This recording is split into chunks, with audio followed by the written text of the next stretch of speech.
In the second part of this lecture, we will talk about access cavity preparation for mandibular premolar teeth. Now, the mandibular first premolar has a large, well-developed buccal cusp and a small non-functional lingual cusp. If you look at the tooth from buccal view, you will notice that the mesial cusp ridge is shorter than the distal cusp ridge, and this will help you differentiate between right and left mandibular first premolars. Now, the outline of the mesial slope of the buccal cusp usually shows some concavity. This will also help you differentiate between right and left mandibular first premolars. If you look at the tooth from a lingual view, you will see a characteristic feature, and this is the mesiolingual developmental groove. This feature also helps you differentiate between right and left mandibular first premolars. When you compare the mesial and the distal aspects of this tooth, you will clearly notice that the distal marginal ridge is higher than the mesial marginal ridge. Now, the mandibular premolar usually has extreme variation in anatomy. It usually has two pulp horns, a buccal large pulp horn and a lingual small pulp horn. The canal configuration can be anything between type 1, type 4, or type 5 Bertucci classification. So in this single root, you may have just one canal with one orifice and one apical foramen, and that's Bertucci type 1. Or you can have two orifices, two canals, and they exit the root surface in two apical foramina, and that's type 4. Or in this root, you can have one canal that divides in the apical part into two canals and exit the root surface into apical foramina, and that's type 5 Bertucci. The pulp chamber is wider buccolingually than mesiodistally, and this is the case in all the premolars that we have discussed. This is also the case in the mandibular anterior teeth and in the maxillary canines. The only teeth that we've noticed that the pulp chamber was wider in a mesiodistal direction than in a buccolingual direction were the maxillary incisors. In Bertucci study, they found out that almost 3/4 of the studied group or the studied extracted teeth, they have just one canal that's located in the center of the pulp chamber. In 1/4 of the cases, these teeth had two canals, a buccal and a lingual canal. And in every 200 teeth that they've studied, they found just one tooth with three canals. So 0.5% of the cases, they may have three canals. And as we said, these numbers can be different if we apply this study in the Jordanian population. Now, the access cavity will be oval in shape, wider buccolingually than mesiodistally, because the pulp chamber is wider buccolingually than mesiodistally. A characteristic feature in mandibular premolar and molar teeth is that the crown is tilted lingually relative to the root. Therefore, the starting point for the access cavity preparation will be adjusted accordingly. So if you remember, in the maxillary first and second premolars, the starting point was at the center of the crown occlusally in the central groove.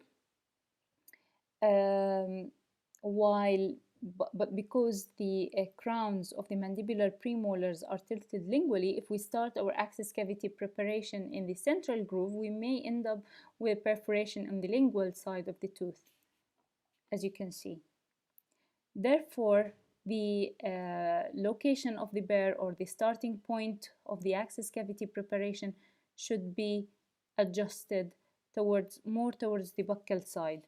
So in the mandibular first premolars, the starting point is halfway up the lingual incline of the buccal cusp on a line connecting the buccal and the lingual cusp tips. Now, this is a picture that shows the steps of access cavity preparation for mandibular first premolars. We use a high-speed burr, round burr, or you can use your endo access. It should be directed perpendicular to the occlusal surface. Then we make a small, we start drilling to about 1.5 millimeter depth. Then the burr inclination should be changed to be more parallel to the long axis. We start drilling through enamel dentine until we feel the drop in. Once we feel the drop in, it means that we have reached the pulp chamber. Then we change the burr into an endo Z and we start deroofing, moving the burr in a buccolingual direction.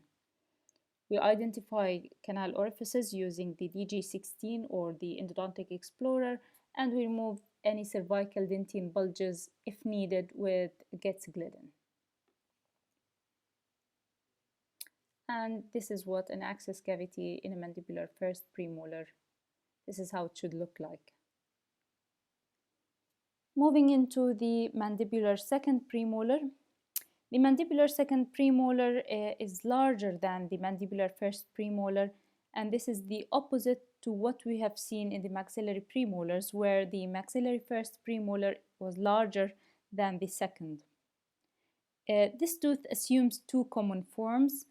The first form and the most common is the three cusp type. So usually this tooth will have one large buccal cusp and two lingual cusps.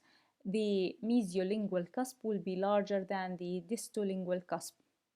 The second form and the less common form is the two cusp type, which means that the tooth will have one buccal cusp and one lingual cusp. This tooth usually has one single root. If the tooth has two lingual cusps, these cusps are usually well developed, unlike the case with the mandibular first premolar. And usually the mesiolingual cusp is larger than the distolingual cusp. If you look at the tooth from a mesial and distal view, you will notice that the crown is less inclined lingually than what we have seen in the mandibular first premolar. And this will also affect the starting point for our access cavity preparation. We will see this later on. So these are the two forms of the mandibular second premolar. This is the three cusp form, and this is the mesiolingual cusp, which is larger than the distolingual cusp. And this is the two cusp type, buccal and lingual cusp. The mandibular second premolar is wider, the crown is wider buccolingually than mesiodistally, therefore the pulp chamber is also wider buccolingually than mesiodistally. The pulp chamber has two pulp horns, buccal and lingual. The root and the root canals are usually oval throughout the root. In Vertucci's study, they found out that almost in all of the cases, this tooth will have one canal, almost in 97.5%. The tooth will have just one root canal centered in the pulp chamber. In 2.5% of the cases, it has two root canals, a buccal and lingual canal, and none of the studied teeth had three canals. Now, we said previously that the crown of the mandibular premolars, the first and the second, are tilted lingually in relation to the root. Therefore, the access cavity preparation starting point is usually on the lingual incline of the buccal cusp. Because the tilt of the tooth is less in the second premolar, the starting point will be in 1/3 the way up the lingual incline of the buccal cusp on a line connecting the buccal and the lingual cusp tips. So the starting point is not located as much buccally as it is in the first premolar. So we start with the round burr or an endo-axis burr on 1/3 up the lingual incline of the buccal cusp on a line connecting the buccal and the lingual cusp tips. And then we started drilling. The burr, it should be perpendicular to the cusp incline.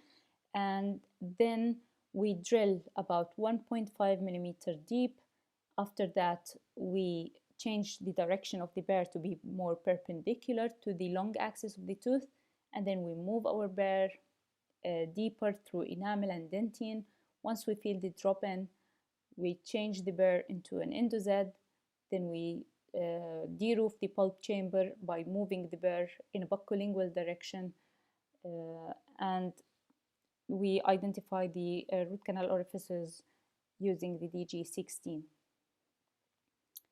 Now, researchers had tried to find a way or guidelines or laws for to locate root canals and to make it easier for clinicians to locate canals. Two researchers, Krasner and Ranko, in 2004, they studied a group of extracted teeth and they proposed some guidelines that will help us to locate the canals. There are nine laws of canal location. The first one is the law of centrality. This law means that the pulp chamber of every tooth is located in the center of the tooth at the level of the cemento-enamel junction. You will see that these laws are all applied to teeth at the cemento-enamel junction. So if you look at this cross-section of the tooth at the cemento-enamel junction, this is a maxillary molar tooth, you will see that the pulp chamber is really located in the center of the tooth. And this is the law of centrality. The second law is the law of concentricity, which means that the walls of the pulp chamber are concentric to the external outline of the tooth at the level of the cemento-enamel junction, which means that if you have a concavity or a bulge in the at the level of the cemento-enamel junction, then you will expect your access cavity to have the same configuration. Or, for example, if the tooth is narrow mesiodistally at the level of the cemento-enamel junction, then you must know that the pulp chamber and therefore your access cavity will be narrow in a mesiodistal direction. This law helps you to extend your access cavity correctly, while the law of centrality can be used as a guide when you begin your access cavity preparation. In other words, the starting point, when we say the starting point to start an access cavity preparation, we should always direct our burr towards the center of the cemento-enamel junction, because we know that the pulp chamber is located in the center of the tooth at this area. The third law is the law of the cemento-enamel junction. It means that the distance, if you measure the distance from the external surface of the clinical crown to the wall of the pulp chamber at the level of the cemento-enamel junction throughout the circumference of the tooth, it will be the same, which makes the cemento-enamel junction the most consistent, reliable landmark for locating the position of the pulp chamber. So the distance between the wall of the pulp chamber and the external surface of the clinical crown at this level of the cemento-enamel junction throughout the circumference of the tooth, it is the same. Okay? Now we have two laws of symmetry. The first one, or these two laws, they apply to all teeth except for the maxillary molars. They don't apply to maxillary molars. The first one states that the orifices of the canals are located at equal distance from a line drawn in a mesiodistal direction through the pulp chamber floor. So look at this mandibular molar tooth.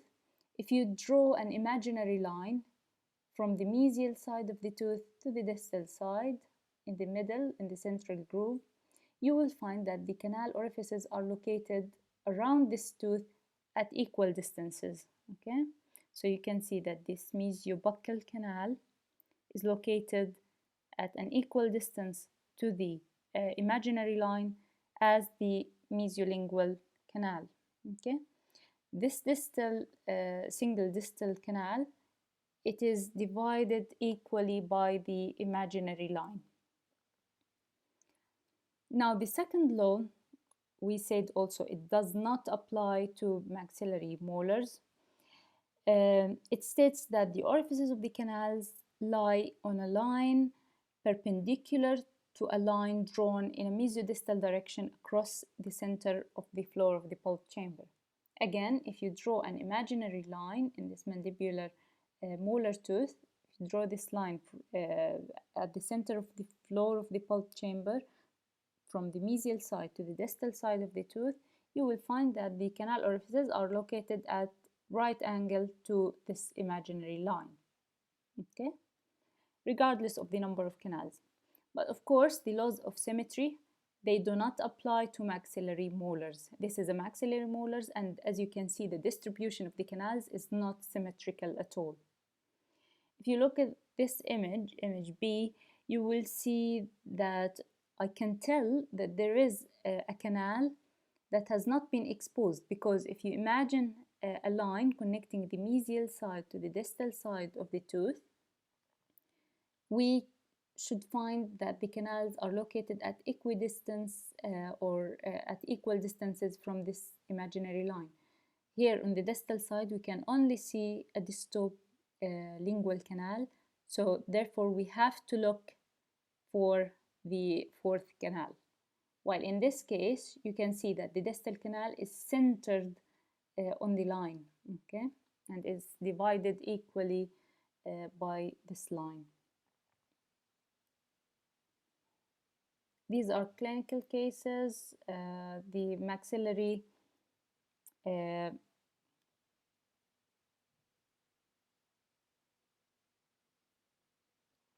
sorry for this, I'm just gonna adjust the image, right place, yeah, that's good. So this is a mandibular molar. If you draw an imaginary line from the mesial to the distal side, you can see that you have mesiolingual and mesiobuccal canals located at right angles to the imaginary line, and they are equidistant from this line on either side of it. And while the distal canal, it's a wide, large single canal, and it's divided equally by this line. Laws of symmetry, they do not apply to maxillary molars. As you can see, the orifices of the canals are distributed asymmetrically. This pink material is the root filling material. It's called gutta percha, and you will know about it more later on. The sixth law is the law of color change. The color of the pulp chamber is always darker than the walls. As you notice on these clinical images, that the walls are yellow, the dentine on the walls is yellow and it's light in color, while on the pulp floor it's dark and it's gray. And this will help us differentiate that we have reached to the right depth when we drill our axis cavity.